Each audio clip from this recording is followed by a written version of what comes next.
mọ́ṣáláṣí kalẹ̀ kò kí voice yẹn kí n kó máa ń jáde lábẹ́ ẹ̀.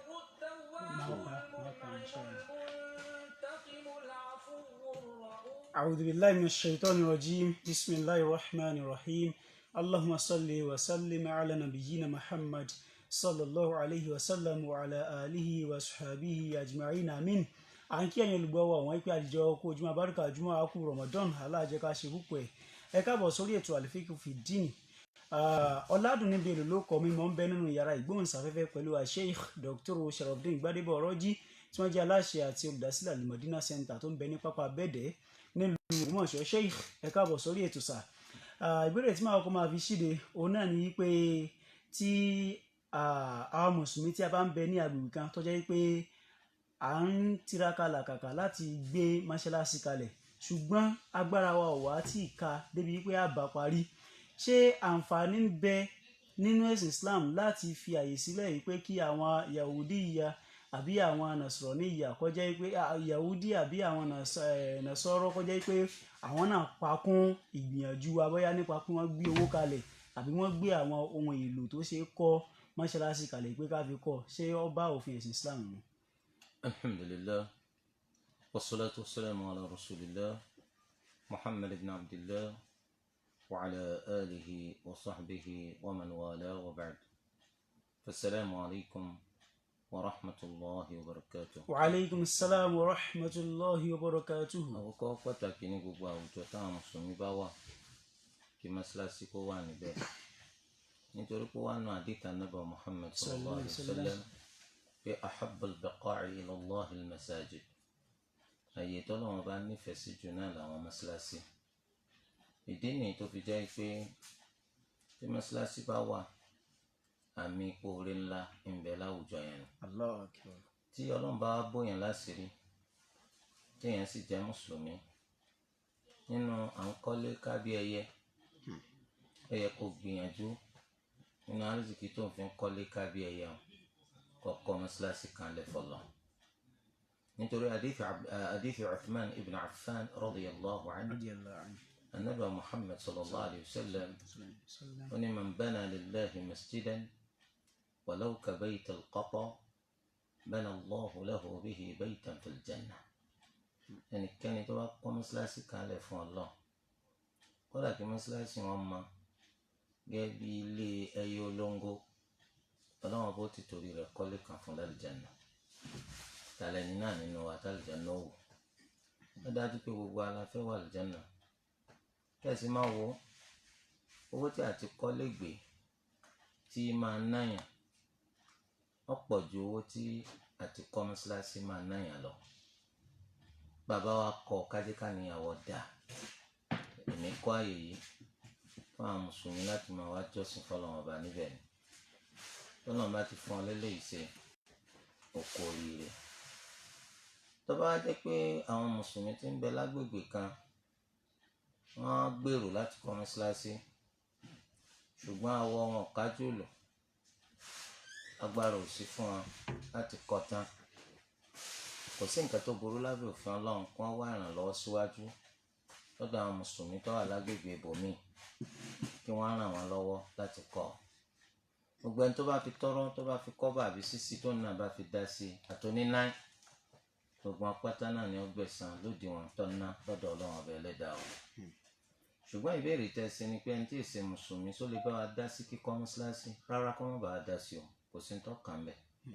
torí pé kíkọ́ mọ́ṣáláṣí àti sísọ mọ́ṣáláṣí jí, Ọlọ́run ní àwọn ẹni tí máa ń ṣe bẹ́ẹ̀ náà làwọn tó ṣe pé man amana billahi wal yawmil akhir.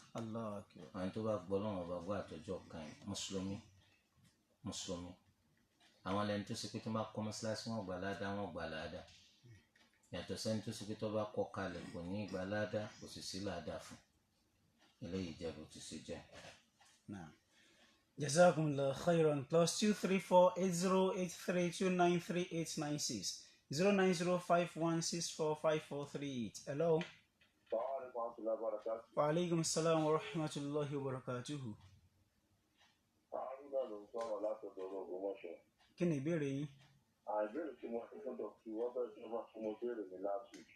Mo béèrè last week pé ká tó wọ́n fún ọmọ èèyàn ẹ̀dùn téèyàn wá níbo kàkà àti téèyàn ná owó yẹn kí lóye kó yẹ pé ọmọ ló ní owó ẹ̀wọ̀n wá fẹ́ kí èsì tó wá pé yìí tí wọ́n bu ọmọ yẹn èèyàn ò lè rántí yẹn mọ́ ní pàtó téèyàn lè bu iye kan tó fi kápẹ́kì yẹn náà rò pé owó yẹn yẹ kó ju bí 20,000 lọ ọwọ́ àdọ́jọ́ wá nípa ọmọ yẹn ti níbo kàkà àti irú owó báyìí wá ní kéde kéde fún 50,000 pé kí n lè bá a mọ̀ pé mo ti fún un ní iye tó yẹ kó gbà.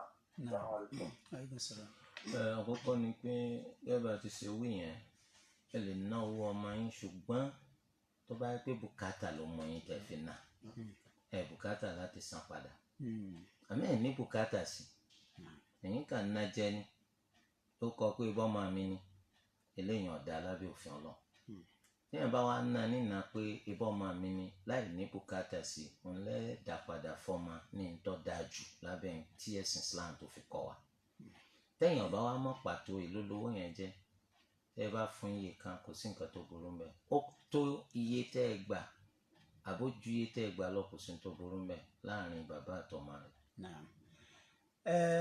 ẹ jẹ́ ká ṣe bẹ́ẹ̀ kí a pa kíní ọ̀hún dà lónìí ẹ lè máa darapọ̀ mọ́ wa ní ìkànnì ojúwe omi wọ Facebook fún títọ́jọ́ tòní inshallah ẹ máa fi ọládùn níbi ìlú wa ẹ máa rí wa bí a ṣe ń ṣe lọ́wọ́lọ́wọ́ ketekete ẹ máa láìkì ẹ máa share bákan náà kẹ máa fọ́lọ̀ ẹ pẹ̀lú ẹ lórúkọ yín o.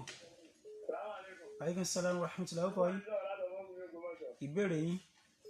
alákàrà àti ìfàgbà lérè pé kí ni ìdí tó yẹ pé ẹni tí ẹ bá ṣe mùsùlùmí tó bá fi owó rányàn lọ́wọ́ láti kọ́ mọ́sálásí ká mọ́ gbà lọ́wọ́ rẹ̀. léyìí tí wọ́n ti dáhùn àbí o. hello.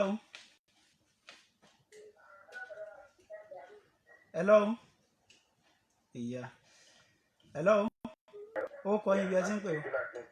náà. náà kí ni ìbéèrè yín. ìbéèrè ni pé bóyá ní kí ọmọ lọ́wọ́ yàn bóyá jẹ́ bí owó.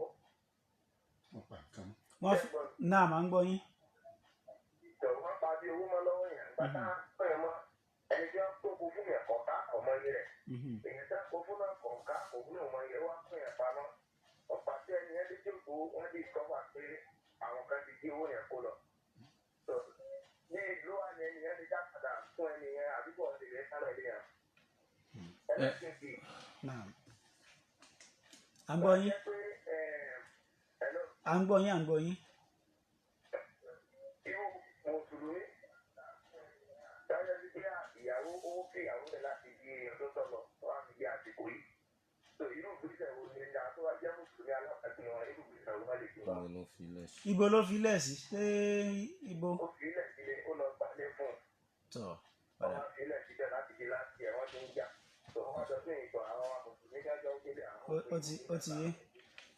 alhamdulilayi ẹnikẹ́ni tí wọ́n bá kó nǹkan pamọ́ sí lọ́dọ̀ ọ̀ràn yẹn ló jẹ́ lórí rẹ̀ pé kó sọ nínú sábàbí tí ó jẹ́ kó lè sọ dáadáa ọ̀nà nípa ọmọ èèlò gan ni wọ́n kó pamọ́ sí ọ lọ́dọ̀ wọ́n kàn gbé nǹkan fún ọ pé wàá sọ ìwé sì ṣe ẹni tó ṣe pé ọjọ́ àṣẹkùbọ̀ sábẹ́ so torí tí wọ́n bá dá àwọn ẹni tí ń bọ̀ gbé ńkọ́ kí lọ́ọ́ mọ̀ tó lè ṣẹlẹ̀ so torí tẹ́lẹ̀ wàá mọ èèlò pàtó iná lówó tí wọ́n fẹ́ gbé pamọ́ sí ọ lọ́dọ̀ torí tá a bá tún mọ iye tó jẹ́ yìí tún máa tani nídìí kan láti sọ pẹ̀lú sọ àti ààbò tó yẹ nítorí ẹni tó gbé 5,000 naira pamọ́ sí yàn lọ́dọ̀ kọ́mọ dàbí ẹni tó gbé 50,000 pamọ́ sí yàn lọ́dọ̀ ó ní 50 gan dàbí ó ní 500 ó ní 500,000 dàbí ó ní 5 million sọ ma pé tó máa gbé 500 máa gbé 5 million fún ọ pé bá a gbé pamọ́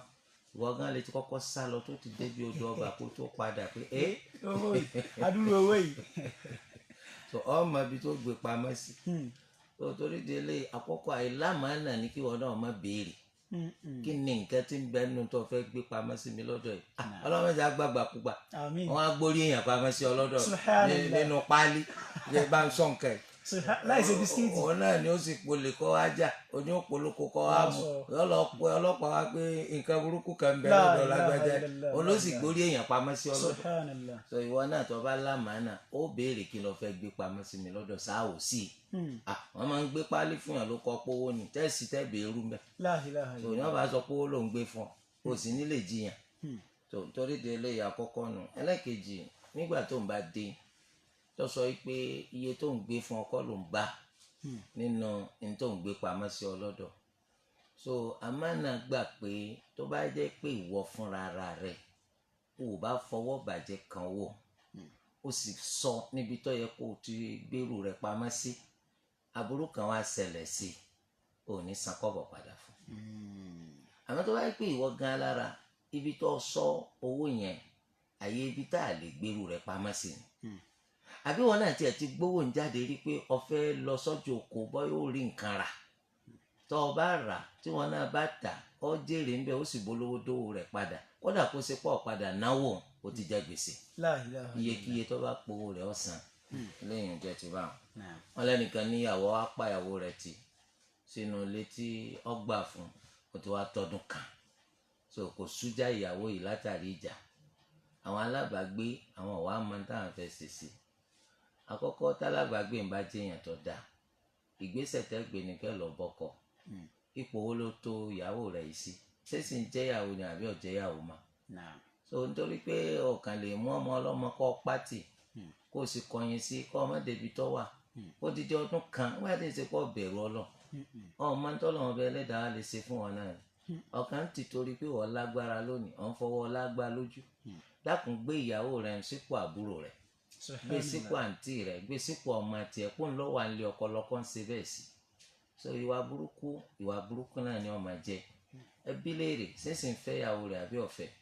Tó bá fẹ́ fẹ́ ìyàwó rẹ̀ Ọlọ́run ọba ẹlẹ́dàá sọ pé fa imsakun bi ma'rufin aw tasrihun bi ihsan, nínú kẹ́ ẹ di wọn mú pẹ̀lú dáadáa àbí kẹ́ ẹ tú wọn lẹ̀ pẹ̀lú dáadáa. Àmọ́ kó àdí obìnrin kan mú tó ọmọ fìyà jẹ, Ọlọ́run ọba ẹlẹ́dàá wa kò fẹ́ bẹ́ẹ̀.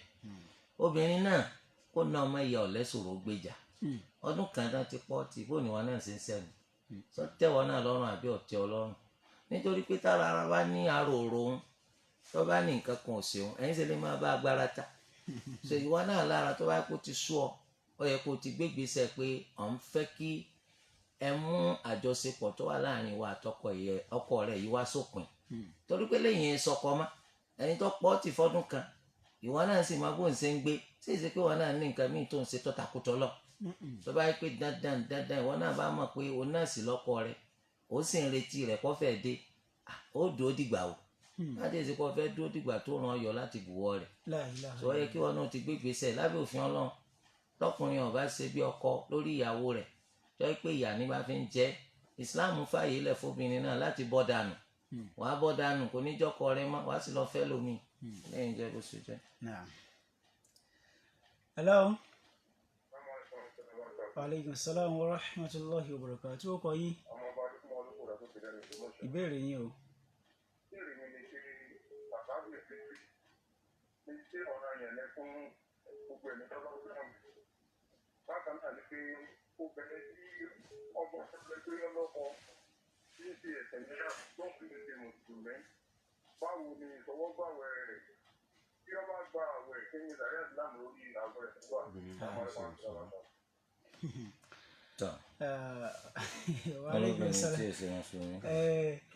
Tọ́jà pé ọlọ́kọ tí wà ń dáná fún ọkọ wọn. Àwọn ọ̀sọ́kùn ṣẹṣẹ yá. Ìṣọwọ́ báwẹ̀ rẹ̀ báwo ni. Tọ́ ní inshallah náà. Àkọ́kọ́ zakatul fitr ọ̀ràn yẹn ló jẹ́ lórí mùsùlùmí, kódà kó ṣe pé kò ì tí ì dàgbà tó ipò ẹni tí wọ́n máa ṣe siyam, àbí kó jẹ́ pé ó ti dàgbà tayọ ẹni tó lè fara da siyam. Lópin ìgbà tí èèyàn bá jẹ́ mùsùlùmí tó sì jẹ́ abẹ̀mí májẹ̀mú méjì yẹn ni. So ìní zakatul fitr fi máa ń jọ́ràn yẹn lórí èèyàn. Gbogbo mùsùlùmí tó jẹ́ abẹ̀mí ní àárọ̀ ọjọ́ ọdún ìtúnu Ramadan ọ̀ràn yẹn ló jẹ́ lórí gbogbo wọn kún yọ zakatul fitr. Àtẹni tó lówó àtẹni tí ò lówó, ẹni tí ò ní tí ń bẹ lábẹ́ èèyàn ẹni tí ń bẹ lábẹ́ rẹ̀ ní ó máa bá yọ, gẹ́gẹ́ bí àwọn ìyàwó ọkọ bá wọn yọ, gẹ́gẹ́ bí àwọn ọmọ àwọn òbí wọn bá wọn yọ, bàbá bá wọn yọ, gẹ́gẹ́ bí ọmọ ọ̀dọ̀ ọ̀gá yóò bá yọ àti bẹ́ẹ̀ bẹ́ẹ̀ lọ. Eléyìí jẹ́ ti zakatul fitr. Ẹ wá ní tóbìnrin bá jẹ́ pé kìí ṣe mùsùlùmí tí sì ń gbé pẹ̀lú mùsùlùmí tó jẹ́ ìyàwó fún mùsùlùmí yẹn tí ń dáná fún ọkọ rẹ̀. So báwo ni ìṣọwọ́ṣe sùyàmù ọkọ ti ṣe rí? Kò sí ní tó burú mọ́. So ẹni tí ń dáná fún ẹ ṣe mùsùlùmí níbo lọ́lọ́run ti ní kó má jẹ nígbà tó jẹ́ pé nǹkan tí ń ṣe fún halal ni kìí ṣe ń tọ́jú ìwọ̀ ní ṣe fún kò sẹ́lẹ̀dẹ̀ fún ọ jẹ kò sájá fún ọ jẹ. so kí ló dé tó ní jẹ wá jẹ tẹbí wọn náà o ti rí pé kì í ṣe mùsùlùmá ọmọ ní Nasraniya ọmọ ní Yahudiya kó tó fẹ́ ìyàwó rẹ̀ ni so yóò máa dáná fún ọ eléyìí ìjọba ti ṣe jẹ. +2348083293896 09051645438. Hello. Wa aleykum salaam wa rahmatulahi wa barakatuh. Kọ́ yín bí ẹ ti ń pè. Sọ́dí kíláàsì kò. Kí ni ìbéèrè yín? Àwọn ẹgbẹ́ ọmọdé ẹ̀kọ́ fẹ́ bèèrè pé ṣe lè máa listen sí program yìí lórí rédíò torí mo wá frequency yẹn mọ̀ pé lórí rédíò. Ẹ lọ sí Radio Garden kẹ́ download, ẹ lọ sí orí internet kẹ́ download Radio Garden kẹ́ wá fi Parrot FM Ògbómọ̀ṣọ́ kẹ́ fi search ẹ máa rí inshallah. Ok, ẹ̀jẹ̀ fún la. Àmọ́ ìyá ọkọ. Akíyàn ṣèkò akíyàn la kó bá wa lọ́rẹ̀ ni wọ́n. Àmín àkóhùn fàyẹ̀kùn. Jẹ́ ìbéèrè tí mo fẹ́ béèrè. Naam. Òun ni alákọ̀ọ́kọ́ ni pé mo kí o ní mọ́jì lánàá ní ẹ̀yìn imam nígbà tí irun wọn fi wọlé like ní èkó ìgbà irun wọlé ní bí àárín 8 àtàyè tó gbàtọ́ máa dé ẹ̀jì ọtí wá ń kírun lọ ní ọwá ní ìgbà tí wọ́n wá kírun tó máa béèrè pé kí ló dé sí ọkírun ọwá ní ọ̀tọ̀mọ́ kò tó wọ̀ tó fẹ́ tí ṣe kọ̀dá fún ọwá ní kíni? ọmọ tó kó ti wọ̀. Ok, tọ̀. Ẹlẹ́kejì nípa pé kí ọmọ akéwì lórí múmbà tí ó ga ju ti ọkọ̀ máa mú lọ. ìyàwó ọmọ amúlọ bẹ́ẹ̀. Náà ó ti yẹ. Alhamdulillah ọkọ ni pé àti ìmáàmù àtẹni tó wà lẹ́yìn rẹ̀ gbogbo àjọ dọ́gba níwájú Ọlọ́run àyè ibi tí gbogbo wa máa dúró sí ọ gbọ́dọ̀ dọ́gba nínú kí gbogbo ọjọ́ ga bákan náà àbí kí gbogbo ọjọ́ lọ lẹ̀ pẹrẹsẹ bákan náà so báyìí ni masalasi anabi Muhammad sallallahu alaihi wasallam bó ti ṣe rí nù láyé anabi bákan náà sì ráwọn sàhábà kẹ́bí ṣẹlẹ̀ sí Hudhayfa ibn al-Yaman àti Ammar ibn Yasir ní ìgbà tó ní kí Ammar kó ṣe imam Ammar wá lọ dúró ní àyè tó ga ju ti àwọn ẹni tó tò lẹ́yìn rẹ̀ lọ bẹ́ẹ̀ ni Hudhayfa náwó gan ó sì fà bọ́ọ̀lẹ̀ pé kó dúró níbi tó dọ́gba pẹ̀lú tàwọn jàmáà tó wà lẹ́yìn rẹ̀ ìgbà tí wọ́n á parí sọ́láàt bẹ́ẹ̀ ni Hudhayfa ń sọ fún Ammar pé sọ́ọ̀mọ̀ pé kò tọ́ lábẹ́ òfin Ọlọ́run kí àyè lè má mọ̀ ga ju tàwọn tó wà lẹ́yìn rẹ̀ lọ ni bẹ́ẹ̀ ni Ammar náà wá dá lóhùn pé sóòrí tèmi náà bọ̀ jàǹpátá ni bó ti fàmí tàì fàmí rí mọ́ tẹ̀lé ọ ni so eléyìí túmọ̀ sí ká àwọn tí ń wò dòdò nù àwọn ìka gidi hárí wọ́n máa tanra wọn dànù wọ́n sọ pé mọ́ṣáláṣí tó ti wà bẹ́ẹ̀ látàrí lè má mú jẹ ẹnìkan á dé lónìí wọ́n sọ pé kí ṣe ẹ̀rí wà nínú ẹ̀sìn ọlọ́wọ́ bẹ́ẹ̀ lẹ́dàá o so eléyìí jẹ́ bó ti ṣe jẹ́ ń bẹ̀. Ànábì sallallahu alaihi wasallam ṣe sọ láti rí njọ́ kan lórí mímbàrì rẹ̀ so wá àwọn sàhábà wa bi léèrè pé ó ṣerú eléyìí rí o ó wá ní mo ṣe bẹ́ẹ̀ kẹ́ lè bá rí mi ni kẹ́ lè bá wà wò kọ́ ṣe bẹ́ẹ̀ ti ṣe máa ṣe sọ̀láàtì látara mi so àyè eléyìí Ànábì ṣe bẹ́ẹ̀ lẹ́ẹ̀kan so nítorí kó lè bá fi kọ́ wa bá ti ṣe máa ṣe sọ̀lá ó sì ní ẹ̀yin náà lè sọ pé mo ṣe nǹkan kan tí ń ṣerú ẹ̀ rí ẹgbọ́rọ̀ so ó fi hàn wá pé kò sáàyè irú rẹ̀ eléyìí jẹ́ bó ti ṣe jẹ́ ń bẹ̀. wọ́n ní ìlú táwọn wà lẹ́kọ̀ọ́ so àwọn fúra mà pé aago 8 kọjá ìṣẹ́jú 3 náà lásìkò sọ̀látul ìṣá ni máa wọlé wọ́n á dàbí ìgbà tó ṣe pé wọ́n ṣe kọ́ mà ní bóyá náà àbíjọ kan mọ́ṣáláṣí táwọn ti fẹ́ ṣe sọ̀lá ní tó hàn sáwọn pé wọ́n ti ṣèkọ́mọ̀ wọ́n ti pèpè fún sọ̀lá kó tó di pé àkókò tá a wí yẹn tó wọ́n á béèrè wọ́n á sọ pé àwọn pápá tó máa ń bẹ lójú sánmà tá a fi máa mà tó bá ti wọ̀ lásìkò ìṣá ti wọlé ó ti lọ tipẹ́ iná ló fa láwọn fi pèpè fún sọ̀lá tó bá dájú bẹ́ẹ̀ wípé ó ti wọ̀ kò sí wàhálà àsìkò sọ̀lá tó rẹ̀ ṣá ti wọlé nù àmọ́ tí ó bá dá wa lójú ká farabalẹ̀ o àyè ṣe sọ̀láàtì láti ilẹ̀ àkókò sọ̀láàtì la gbọ́dọ̀ sí. Hello. Wa aleykum salaam wa rahmatullahi ọkọ yín bí ẹ ti ń pè yìí. Abdulsani ìfẹ̀lẹ́sìn láti Damaturu. Kí ni ìbéèrè yín? Mo ní ìbéèrè méjì fún ṣe ọlọ́jà wọn pẹ̀lú dáadáa. Àmín. Àkọ́kọ́ ni pé ó ṣẹlẹ̀ pé àwọn kan wà tí wọ́n bá ń kírun àsùbá ní rákà ẹlẹ́kejì. Nígbà ìgbà táwọn ti ka sórí àtàlẹ́ ìtàn kàtà tí àwọn wà dákẹ́ jẹ́ àmọ́ tí wọ́n ń kà tó tó wá di tó wọn arúgbó ní rákà ẹlẹ́kejì. So wọ́n rẹ́ bíi pé ṣé eléyìí ó tọ́ ìyẹn ni kó tiẹ̀ ní àkọ́kọ́. Bẹ́ẹ̀ ní ẹlẹ́kejì ni wípé bákan náà àwọn kan wà nígbà Ramadan lẹ́yìn ìran ìṣá ìkó tó di pọ́ńkì tà ó wọn ẹ̀nà fìlà méjì òun ẹ̀ bèèrè pé ṣé ilé iná tọ́ lè rọ́ọ̀tún lọ kọ́ ẹ̀rọ náà. ṣé hello naam tó naam ẹ máa ṣe yí.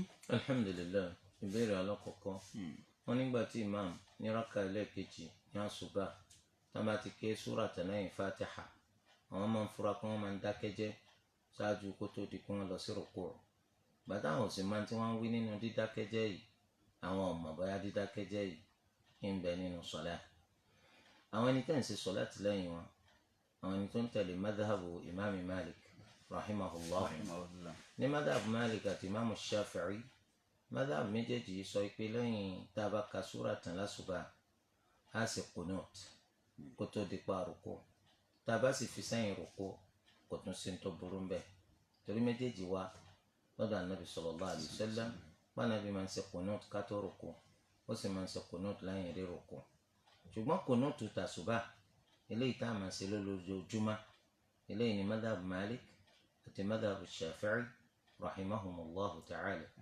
ṣùgbọ́n èyí tó dọ́gba jù tẹ́rì tó múnádóko jù tó fi hàn òun náà nípa anabi ṣe bẹ́ẹ̀ rí ṣùgbọ́n padà pátì a sì mọ̀ pé ètò ṣe káyìn òun náà ló ní ìdájọ́ tá a máa lò títí láéláé ó túmọ̀ sí pé kò sínú súnà ká máa ṣe kùnúùtù lásùbà gbogbo ojoojúmọ́ kùnúùtù sì ṣẹ́kù ní ìgbà tí àrélù àjálù àdánwò aburú bá ń ṣẹlẹ̀ ìgbà náà la máa ṣe kùnúùtù àmọ́ tí ó bá sí àrélù tí ò sí àjálù tí ò sí aburú kọ́lọ̀ mọ́jà rí so a nídìí láti máa ṣe kùnúùtù lójoojúmọ́ yẹn ẹ sì rí pé àwọn màlìkí à ń gangan fúnra wọn àwọn náà máa ń sọ pé téèyàn bá fi lè fi kùnúùtù sílẹ̀ látàrí ìgbàgbé onítọ̀hún kò gbọ́dọ̀ ṣe sùjúdù sáà kò gbọ́dọ̀ ṣe sùjúdù ti gbàgbé téèyàn bá máa pàtì sọ láti rẹ̀ ó bàjẹ́ ṣe wá la wá tẹ́bàtì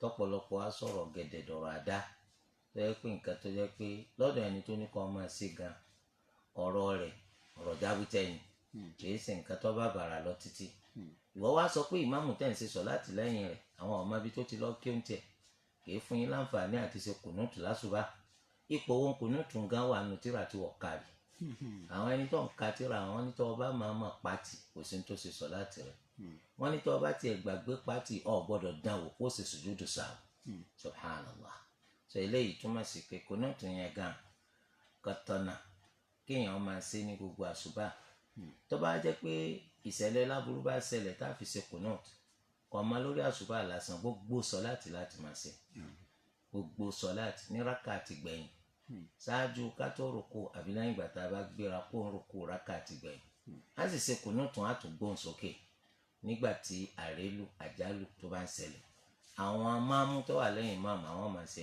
àmín ẹnìkan wá ní kí ló dé tá a ṣe lásìkò ìgbà tí àjàkálẹ̀ àrùn ti kòrónà ti ṣẹlẹ̀ bẹ́ẹ̀ ni nítorí fàtà àfi ṣe àrélù àjálù burúkú lọ́nà kọ́lọ́mọdé àrèmọ́ kọ́ba kásẹ̀ tó kúkú ńlẹ̀ ṣùgbọ́n wọ́n ní àwọn aṣáájú wa rere àwọn sọ̀hábà àtàwọn tó dé lẹ́yìn wọn àti torí àrélù eléyìí tó ní í ṣe pẹ̀lú àjàkálẹ̀ àrùn kí wọ́n ṣe kùnúùtù rí àwa kún mọ́ àwa máa ń ṣe gbígbé ẹsẹ̀ lé ojú ọ̀nà táwọn aṣíwájú wa gbẹ́sẹ̀ lé ni àwọn èèdá gbẹ́sẹ̀ níbi tí aṣíwájú wa bá ti gbẹ́sẹ̀ wa kullu khayrin fi ittiba'i man salaf wa kullu sharrin fi ibtida'i man khalaf gbogbo orí ń bẹ nínú ká máa gbégbèsẹ̀ ká máa fi tẹ̀lé tàwọn tó ti ṣíwájú wa gbogbo aburú ń bẹ nínú àdádálẹ̀ àwọn tó dé ní ìrọ̀lẹ́ ayé. La ilaha illallah.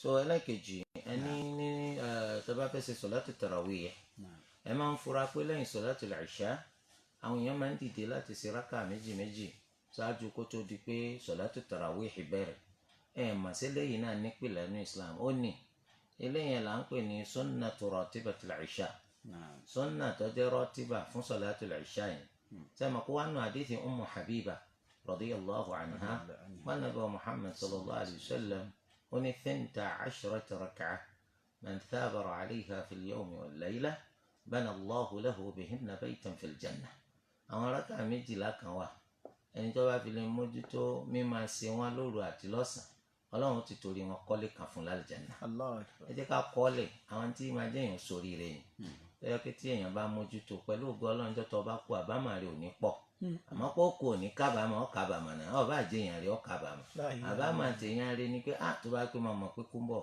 nígbà sàlékún dáadáa kó tó di lọ́jọ́ òní so nítorí ẹ̀ rákà méjì làwọn ẹgbàá rákà mẹ́rin ṣáájú sọ̀látù dhuhr yẹn ni pé a ṣe rákà méjì àsàlámà a ṣe rákà méjì àsàlámà rákà méjì lẹ́yìn sọ̀látù dhuhr ó di mẹ́fà rákà méjì lẹ́yìn maghrib ó di mẹ́jọ rákà méjì lẹ́yìn sọ̀látù ìṣá ó di mẹ́wàá rákà méjì ṣáájú àṣùbà tá a mọ̀ sí rak'ata al-fajr ó di méjìlá Ànábì sallallahu alayhi wa sallam kìí ṣaláì ṣe sọ̀láàtì yìí ní gbogbo ìgbà tó bá wà nílé iná ni wọ́n fi pè ní as-sunanu ar-ratiba as-sunanu ar-ratiba ẹ̀rí kan iná ní yorùbá nìjẹ́ ní ìmáàmù rátìbì bó tilẹ̀ jẹ́ kí lárúbáwá ń bàjẹ́ ń bẹ̀yẹn ni ìmáàmù rátìb àmọ́ ṣe sọ lédè lárúbáwá nù so ẹni ìmáàmù rátìbì kí ni túmọ̀ rẹ̀ ó ń lẹ́ni tí ò ní ṣaláì wá síwájú àwọn èèyàn fún sọ̀láàtì so bẹ́ẹ̀ náà ni as-sunanu ar-ratiba as-sunanu ar-rawatib àwọn sunan tó jẹ́ pé wọ́n ní í ṣe pẹ̀lú àwọn sọ̀láàtì àtinúwá àmọ́ tí Ànábì pàtì tó bá wà nílé so ẹ jẹ́ káwọn náà gbìyànjú ṣé báwọn náà fẹ́ sórí rẹ̀ rákà méjì tí wọ́n ń ṣe lẹ́yìn ìṣá yẹn òun náà ní sunnatu ratibatil ìṣá nígbà tó ṣe pé àní padà lọ lé má tá a fi ṣe sọ̀látù tarawih mọ́ṣáláṣí náà kálukú ó ti ṣe tiẹ̀ kó tó di kán bẹ̀rẹ̀ sọ̀látù tarawih náà. Jazakumullahu khairan. Ẹ má gbàgbé lè máa darapọ̀ wá ní ìkànnì ojúwe omi wọ Facebook. Ẹ máa fi ọládùn níbi ìlú wa ẹ máa rí wa bí a ṣe ń ṣe lọ́wọ́lọ́wọ́ lóní kìtìkìtì. Ẹ máa láìkì ẹ máa share rẹ̀ bákan náà kẹ́ máa follow rẹ̀ pẹ̀lú +2348083293896 09051645438. Hello. Wa alaikum salam wa rahmatullahi wa barakatuh. Kí ni ìbéèrè yín? Ìbéèrè tí mo mọ̀ ní àkọ́kọ́ ni pé mo bá iṣẹ́ ìlú ní last Friday ni. Naam, ẹjọ́ yá. Mo sálámọ̀. Wà ní mo ka tàṣàhàd. Wọ́n ní tí wọ́n fẹ́ kí àwọn ilé ti tí màá ka sọ̀rọ̀ tó sì ní àbí màá ka bọ́ọ̀dì àlàáfíà. Èkejì. Èkejì ni pé àṣìbà ń dà yìí ǹjẹ́ sọ̀lá sí ìwú kiri tí ó dá kéèyàn sí ni àbíkọ́ bá gbogbo lọ sí tèmi ní Ọ̀dà. Ẹ̀wọ̀n yẹ kù. Alhamdulillah ẹni tó bá báràkà méjì nínú sọ̀látùl ìṣá lẹ́yìn imam wọ́n ní báwo làwọn ti ṣe san rákà méjì tó kù. Àkọ́kọ́ ńgbà tẹ́yìn ti báràkà méjì tí imam bá ń ṣe tashahhud so tashahhud ti yín èyí tí máa ń kúrú lẹ́sẹ̀ nísìn nítorí pé rákà kẹta kẹrin tí imam tẹ́yìn bá wọn ó ń lè kíní àtẹ̀kejì tiyín torí rẹ̀ ńgbà tẹ́yìn bá wá dìde lẹ́yìn tí imam bá sálámà tẹ́ ẹ bá pé sọ̀láàtì yín ẹ mú rákà kẹta àtẹlẹ́kẹrin wá ní pípé lẹ́pẹ́ kìí ṣe pé gbèsè lẹ́fẹ́ san ẹ pé ìyẹn ni pé béèyàn ṣe máa ń ṣe tó bá pé èèyàn ń dà sí ni bẹ́ẹ̀ lẹ́sìn ṣe ní ìsìn rákà kẹta lẹ́mú wá àti rákà ẹlẹ́kẹrin ẹ̀yin sì ti mà tẹ́ ẹ bá ṣe rákà kẹta àtẹlẹ́kẹrin sọ̀látùl ìṣá ẹ ti mọ̀ pé fatia nìkan lẹ́ẹ̀kẹ́ ní jẹ́ẹ́jẹ́ eléyìí jẹ́ bó ti ṣe jẹ́ mbẹ́. wọ́n á ní sọ̀látùl wítìr nínú Ramadan yìí fẹ́ni tó bá ṣe sọ̀látì lẹ́yìn imam ṣé ká ṣe pẹ̀lú imam ni àbí kálukọ́ lọ ṣe tiẹ̀ ńlẹ̀ rẹ̀ kẹ́ ẹ ṣe pẹ̀lú imam iná ló pé kì í ṣe kíkẹ́ lọ ṣe tiẹ̀ ńlẹ̀ yín nítorí àdìtì kan wá nínú Musnad al-Imam Ahmad An-Nabi sallallahu alayhi wa sallam tó ní man qama ma'a al-imami hatta yansarif kutiba lahu qiyamu layla gbogbo ẹni tó bá dúró pẹ̀lú ìmáàmù tí ò lọ títí tí ìmáàmù fi parí sọ̀láàtì ọlọ́run kọ àkọọ́lẹ̀ pé gbogbo òru yẹn ló fi sìn wọn. Allahu akbar. tó ń torí ẹ̀ kí wọ́n lọ wá fẹ́ sọ ládàá rẹ̀ dáadáa bá kú sí. dúró pẹ̀lú ìmáàmù tí wọ́n fi parí sọ̀láàtì wítìr náà bá parí máa lọ ilé. tọ́ téèyàn bá wá jẹ́ pé òun fẹ́ tún sọ wítìrì tiẹ̀ dòru lẹ́yìn tí ìmáàmù bá sálámà ìwọ ò ní sálámà wá dìde wá fi rákà kan kù. a jẹ́ pé wítìrì sì sẹ́kù tí wọ́n ṣe ni. mo ti wá ṣe wítìrì pẹ̀lú imam kò pé tí mo bá tún jí lóru mo ṣe sọ̀lá níta Nabi sallallahu alaihi wasallam kan sọ ni pé la witrani fi layla ẹ má ṣe wítìrì méjì lóru kan lódodo àdìsí kan sọ pé ij'alu akhira salatikum bil layli witra ẹ jẹ́ ó jẹ́ pé wítìrì ní sọ̀láàtì tẹ̀sí gbẹ̀yìn lóru so ṣùgbọ́n kò tako yí pé kẹ́ ẹ tún dìde kẹ́ ẹ ṣe sọ̀láàtì lẹ́yìn wítìrì yẹn nítorí pé ẹ̀yin ò ní tún wítìrì ṣe má tẹ́lẹ̀ ìjẹ́bù tó ṣe jọ. Naam, jazakumullahu khairan. Hello. Wa alaikum salam wa rahmatullahi wa barakatuh. Ó kọ yín bí ẹ ti ń pè yìí. Ó kọ yín, ó kọ yín.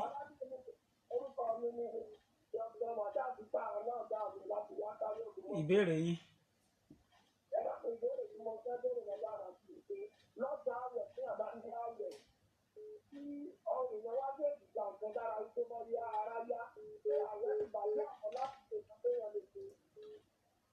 Naam. Ohun tí wọ́n ń sọ náà ni pé bóyá tí gẹ́gẹ́ bí ọkùnrin tí màní yìí bá jáde lọ́sàn Ramadan. Tó bá pọ̀ ń lo sọ̀nà tó fi jáde so àkọ́kọ́ sẹ́lọ̀n ní ẹ̀ṣẹ̀ ńlá yẹn àfi kó tọrọ àforíjìn.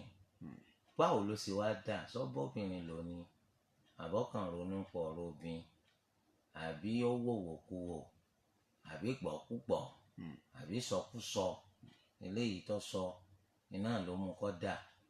Tó bá yẹ pé kìí ṣe pé bíbá lò lọ́bọ̀bìnrin lò tí nǹkan yẹn fi ṣẹlẹ̀ so àmọ́ òun náà lọ lọ́wọ́ nínú bó ti ṣe jáde so ọ̀sẹ̀ lọ́n yóò tọrọ àforíjìn yóò san ọjọ́ yẹn padà lẹ́yìn Ramadan. Àmọ́ tó bá pé bíbá lò lọ́ba bóbìnrin lò ó ti sẹ́lọ̀n yóò tọrọ àforíjìn yóò san ọjọ́ yẹn padà yóò tún wá san ìtanràn yẹn ní kó bọ́kùn lọ́rùn ẹrú. Tí ò bá rí ẹrú tó lè bọ́kùn lọ́rùn rẹ̀ yóò ṣoṣù yá àmọ́ oṣù méjì gbáko ní tẹ̀léńtẹ̀lé. Tí ó bá tún lè ṣe léyìn ẹgbàá yẹn ló tó wá kan kó bọ́ 100 aláìní. So eléyìí jẹ́ bó ti ṣe jẹ́. Hello. Aleykum salaam wa rahmatullahi wa barakatuh.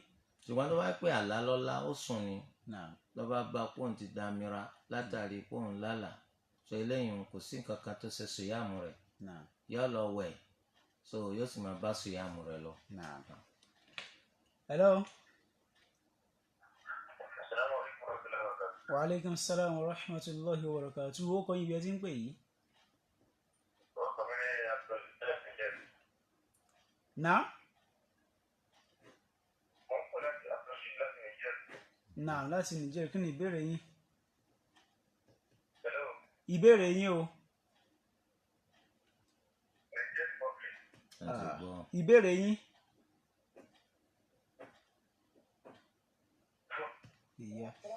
Wa alaikum salam wa rahmatullahi. Ó kọ́ yín o. Ìbéèrè yín. Ìbéèrè mi aláwọ̀kọ́ tí ẹ̀ máa ń kí wọn máa ń dúdú lọ tí yóò ti bá dé tí ẹ̀ máa tọ́ àwọn kan sẹ́yìn ìdàlú náà káàkiri. Ìbéèrè ẹlẹ́ẹ̀kejì. Ǹjẹ́ ọ̀tọ̀ fún náà fi obìnrin ọmọ lu etí jọ̀nà mẹ́ta tàbí kó lo inú? Alhamdulillah. Tó bá ti ṣe solatul maghrib àbá wà lórí solatul maghrib lọ́jọ́ bá bẹ̀rẹ̀ sáà lè tún ṣe ìqama ká sì solatul isha. Bẹ́ẹ̀ ni kò sí tó burú mbẹ̀ nítorí pé Ọlọ́run bẹ̀ lè dá wa ara àdẹ̀kùn tó ṣe fún wa nìyẹn. A lè pa maghrib àti isha pọ̀ látàrí ìkójọ ń rọ̀ ṣùgbọ́n kì í ṣe gbogbo òjò. Tó bá jọ wìnìwìnì ni àbójò lọ sú ẹ gbọ́dọ̀ dán wò. Òjò yẹn jẹ́ pé ń rọ wá bí wọ́ sí òjò yẹn ní agbára gidigidi torí pé tùmọ̀ tẹ́ fi pasọ̀ láti pọ̀ níbi tẹ́ bá fi lè jáde nu mọ́ṣáláṣí pínrín pẹ̀lú òjò tí ń rọ̀ yìí kò dájú pé nìkan tún fẹ́ padà mọ́ lásìkò solatul isha. So eléyìí ni sábàbí tí wọ́n fi ń ṣe jam'u láàrin maghrib àti solatul isha. So bákan náà ẹ wá ní sọ́tọ̀ súnà kí obìnrin ó lu tí bí ọ̀nà mẹ́ta kó tún lu mú. Tó bá pé súnà tà nábì ní sallallahu alaihi wasallam kò síbi tá nábì ti ní kó obìnrin ó lu tí lọ́nà méjì ọ̀tọ̀ọ̀tọ̀ kò sì síbi tó ti ní ká lu mú. Súnà tà nábì kò wí bẹ́ẹ̀. Súnà tà nábì etí ẹyọ kan náà lẹ́ẹ̀lú torí súnà tà nábì ó yàtọ̀ sí tà nábì Ibrahim alayhi salam. Wọ́n sì ń lu tí láyé orí ànábì Ibrahim ló ti bẹ̀rẹ̀ ọjà bó ṣe jẹ́ ẹyọ kan sí ni wọ́n lu ń gbà náà wọn lu méjì. 09051645438 plus 2348083293896. Hello. Ó kọ́ yín. Wa alaikum salam wa rahmatullahi wa barakatuh. Ó kọ́ yín bí ẹ ti ń pè yìí. Ìbéèrè yín. Ìbéèrè mi láàkọ́ ni pé fọ́tò rẹ̀ mo máa ń tẹ̀lé wọn pé fọ́tò dé ní ìgbẹ́ tí ẹ̀yìn ti sọ̀rọ̀ ẹ̀mẹ́. Ìbéèrè náà kì í bàbá ẹ̀ jẹ́ aláàfáà ọmọ ìdílé náà bàbá máa ń gbẹ̀rẹ̀ wá ní báyìí ti dé ẹ̀ tí bàbá wà ní ìjọba mi ti bẹ̀. ọ̀dà ẹja mọ́ ìbéèrè mi ẹ lọ́wọ́ ẹ ti mọ̀ yín kẹ́ tó máa béèrè ó. Wa alaikum salaam wa rahmatullahi ó kọ́ yín bí ẹ ti ń pè.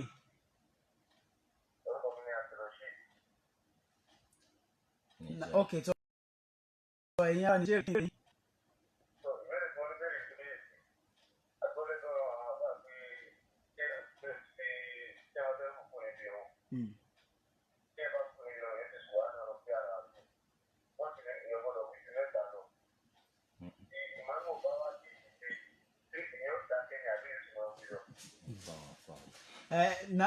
Irú àwọn afá o àwọn afá o ló sọ bẹ́ẹ̀ àbí tíra o lẹ́sí rí kà bẹ́ẹ̀ tẹ́ ń gbẹ́ táwọn èèyàn sọ ó ti yé. àdúgbò fọlọ àkọ́kọ́ ni pé ẹ má fọ̀rọ̀ tì sọ́dọ̀ àwọn èèyàn tẹ́ ẹ bá má dájú pé wọ́n sọ Ọlọ́run Ẹlẹ́dàá sọ ní Al-Qur'an ó ní wala taqfu ma laysa laka bihi ilm inna as-sam'a wal-basara wal-fu'ada kullu ula'ika kana 'anhu mas'ula. nítorí wàá máa ń parẹ́ má máa sọ ọ́ kò dọ́ lójú pé èèyàn sọ̀rọ̀ má fi tì sí lọ́dọ̀ àwọn olùmọ̀ nípa ẹ̀sìn Islam àwọn èyí sábà parọ́ òdodo táwọn bá mọ̀ náà máa ń sọ pàápàá jùlọ tí wọ́n bá ń sọ nípa ẹ̀sìn Ọlọ́run Ẹlẹ́dàá wa ó ní nínú àwọn ẹ̀ṣẹ̀ ńláńlá tá a gbọ́dọ̀ ṣọ́ra fún wa an taqulu 'ala Allahi ma la ta'lamun kẹ́ ẹ máa sọ nípa Ọlọ́run tẹ̀yìn ọ̀ma torí akramakumullah lábẹ́ òfin Ọlọ́run tẹ́ ẹ bá rúkú ẹ sọ pé subhana rabbiyal azim tẹ́ ẹ bá forí kan ẹ sọ pé subhana rabbiyal a'la àwọn fuqaha nínú àwọn tírà fiqh làwọn sọ yìí pé ẹ wí wítírà ẹ wí ní iye òǹkà tí ò ṣe pín fún méjì láì ṣẹ́kù èyí tó sì kéré jù nínú wítìrì ọ̀nà lẹ́mẹ̀ta ni wọ́n sì máa ń sọ pé ìmáàmù wítìrì tiẹ̀ kó jẹ́ márùn àwọn fuqaha ló ń sọ̀rọ̀ yẹn kí sànàbì ló sọ tí ìmáàmù bá fi wí márùn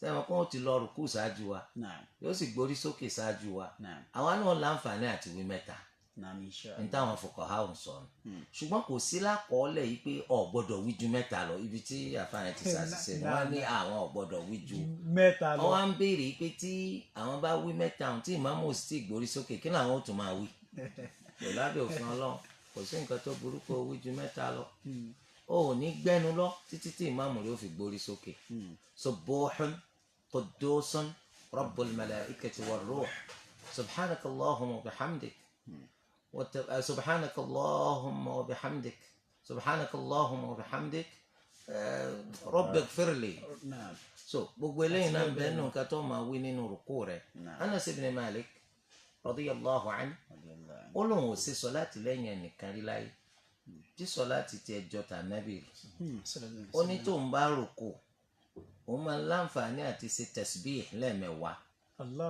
ó túmọ̀ sí ká ànábì máa ń pẹ́ rúkú àwọn sàhábà ní ìsì gbẹnu lọ nígbà tó máa lẹ́yìn ànábì subhana rabbiyal azim subhana rabbiyal azim subhana rabbiyal azim subhana rabbiyal azim subhana rabbiyal azim subuhun quddusun rabbul malaikati war ruh òní dákẹ́ títí tí lè máàmù rẹ̀ ó fi gbórí sókè ilé ìjọba oṣooṣù. hello. wa aleykum salaam wa rahmatulahi wa barakatuh. Naam, kí ni ìbéèrè yín? Ìbéèrè yín. Ẹ dákun ẹjọ́ mi fẹ́ kí àwọn olùmọ̀ wa bá mi tan ìmọ́lẹ̀ sí gbólóhùn méjì.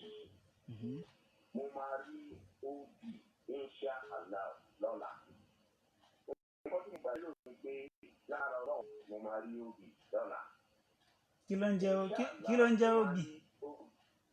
Insha Allah mo máa rí òbí lọ́la.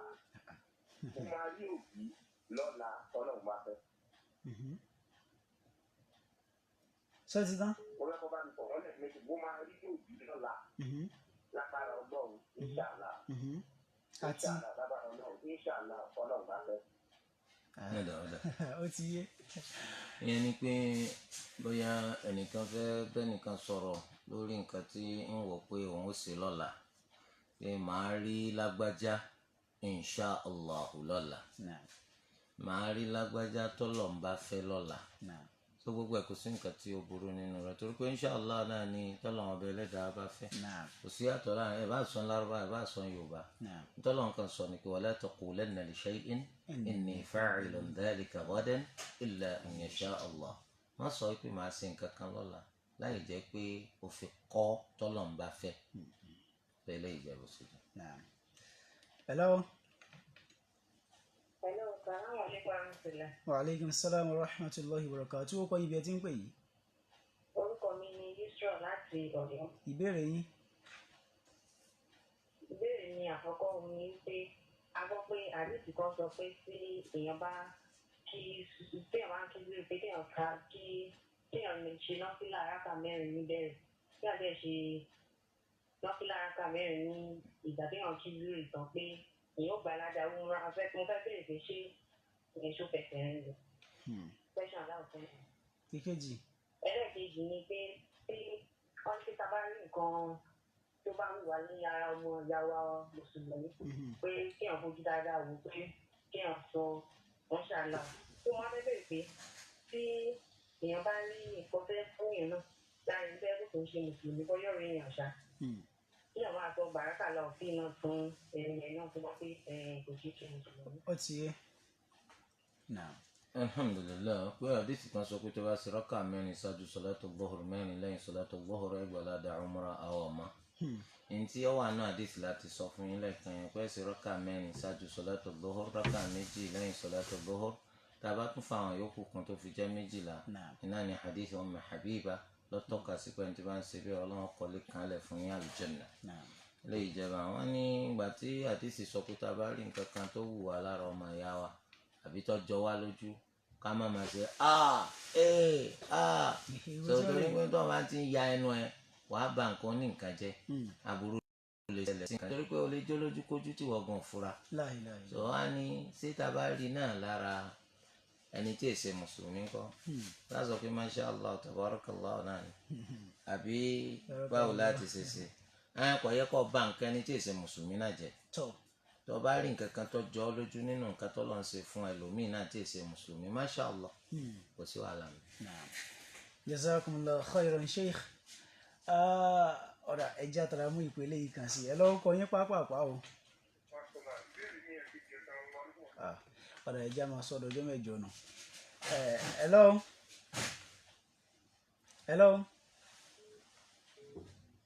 Hello. Ó kọ yín láti wo ìbéèrè yín pápápá.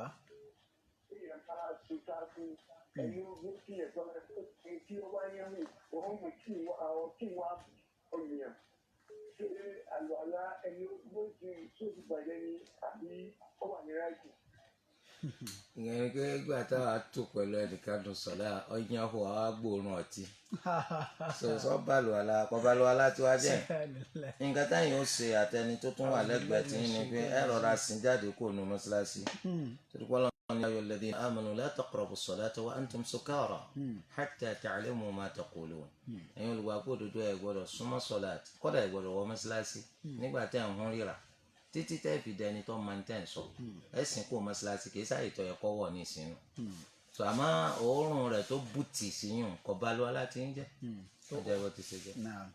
Jazakumullahu khairan sheikh. Ọpẹ́ pàtàkì lọ́wọ́ àwọn ẹrú Ọlọ́run tí wọ́n ṣàgbàtọ̀rọ̀ ètò yìí kọ́lọ́n kó bá fi san wọ́n lẹ́san lórí láyé níbi àti lọ́jọ́ àgbéǹdẹ̀rẹ̀ kìyàmá.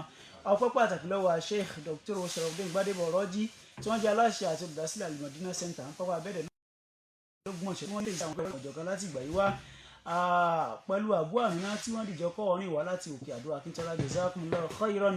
Ọládùnní Bello ló kọ mi Ọláòdé ní kẹ́ tó ń já pàdé ní dédé aago 11 lórí ètò èyí takùnyàn lè fi kí o fi dín inshallah títí ọ̀la náà ni mú kí wáyé pé salamu alaykum wa rahmatullahi wa barakatuh.